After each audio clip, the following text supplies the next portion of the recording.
And welcome to my 2022 reading spreadsheet video. So last year I filmed one of these for the first time and shared my 2021 reading spreadsheet, and it rapidly went on to be one of the most popular videos on my channel for the entire 12 months, which was amazing. So obviously people found this really useful and handy, and I thought I would share my updated version because it is a little bit different from last year, just based off some things that I adjusted during 2021. If you are new to reading spreadsheets, these are just a way to track your reading. And if you would like to use this reading spreadsheet at all, you are very welcome to. You just need to click on File and make a copy, and it will create your own copy that you can do whatever you like to. If you do ask me to share it, I won't be sharing it, so just be aware of that. So just make sure you click File, make a copy, and then you can do whatever you like. And you're obviously on my channel, but if you ever need the link back, it's just here on the front page. Of course, you are very welcome to delete this after you have made a copy of it for yourself. The first tab is the acquisitions page, and this is pretty self-explanatory. This is where you can keep track of anything that is coming into your shelves.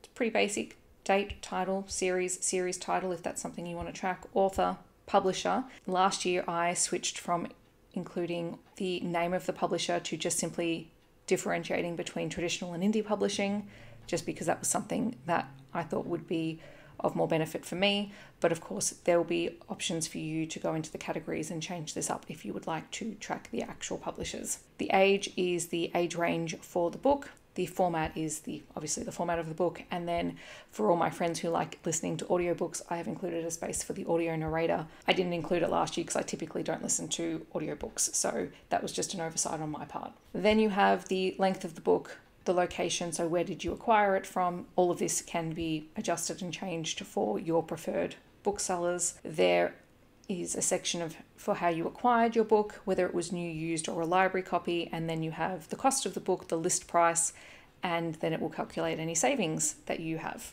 between the two. And then finally, there is a section for status. So have you read the book? Is it a reread? Have you DNF'd it? Are you currently reading it? Have you shelved it? Etc.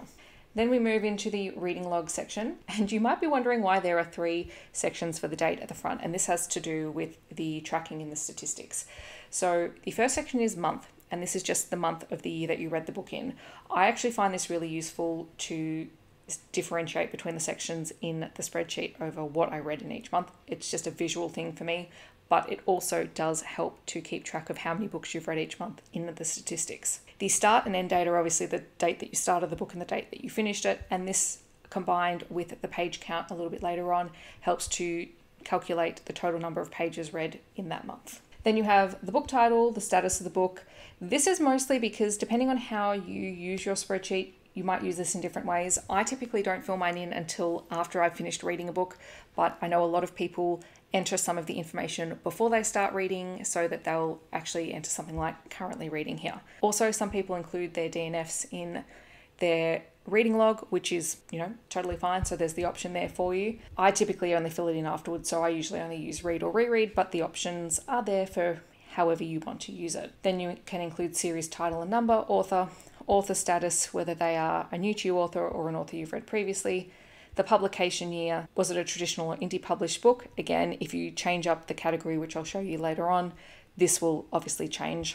And then whether or not it was a book that can be found on Kindle Unlimited. That's mostly just because that's how I've been using it, and I've been using Kindle Unlimited a lot, so I included that in there. And at any point, if any of these don't work for you, once you've made a copy, you can obviously delete the column. The country section can be used in a couple of different ways. It can either be the country that the author is from, it could be the country that the book is set in. You can obviously decide how you use that, or you can change the category altogether. There is how many pages were in the book, the rating system, which has all of the half stars, also a no rating and a DNF, and there is an option for a 6-star, which is something that a lot of people started using last year to differentiate between a really good book and a book that was a book that they absolutely loved and adored.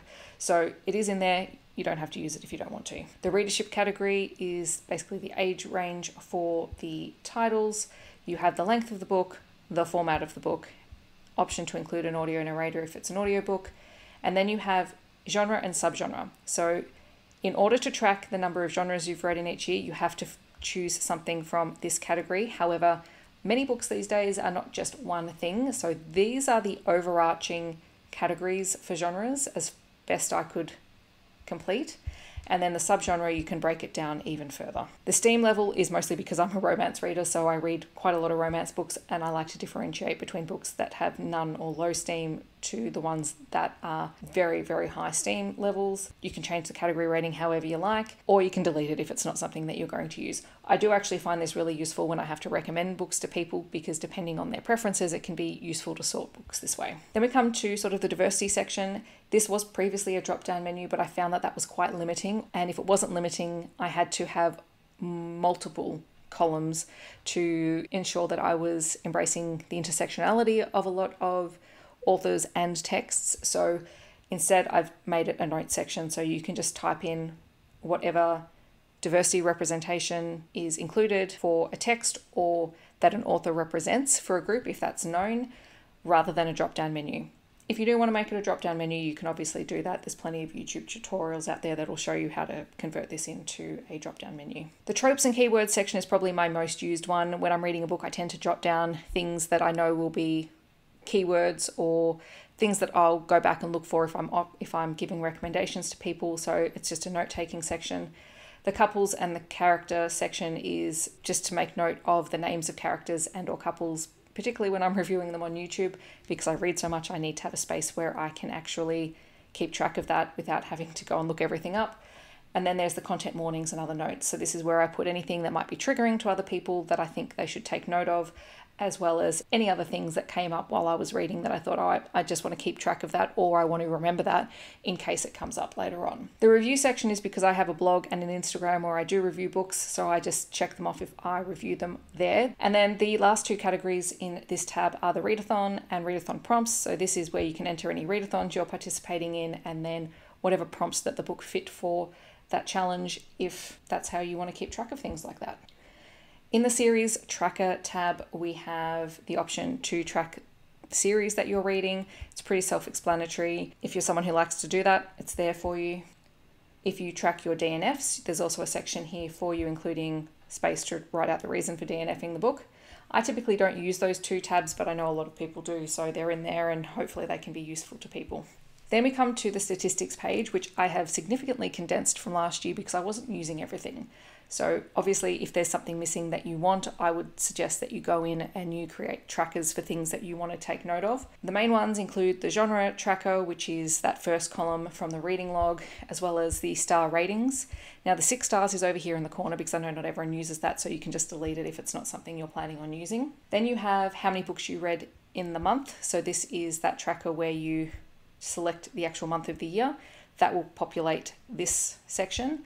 And then the pages per month is populated by the start and end date and the pages column. So when you enter how many pages are in a book, this calculates it for every month. Over here you have totals. So there's the total number of pages read cumulative for the whole year. You have the books acquired for the whole year and the books read for the whole year. In the author section, there is the new to me and read previously, if you want to keep track of that, as well as who the audience for the books are. And then finally down here you have the format tracker, and you also have a section to make a note of your favorite and least favorite reads. The last tab is the categories tab, and this is where you can customize things pretty specifically. So for example, if you didn't want to use traditional and indie in your publisher drop-down menu, so if you wanted to actually put down the names of publishers, you can just do it in here and that'll update the drop-down menu.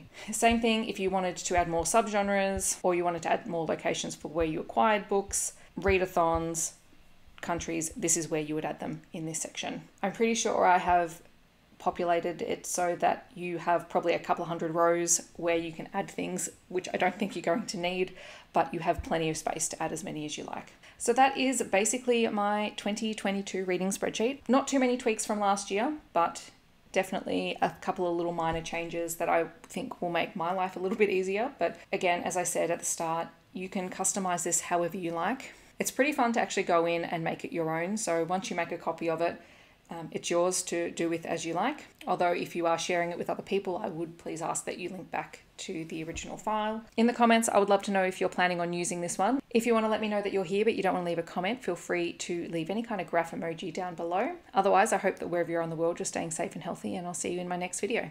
Thanks so much for watching. Bye everyone.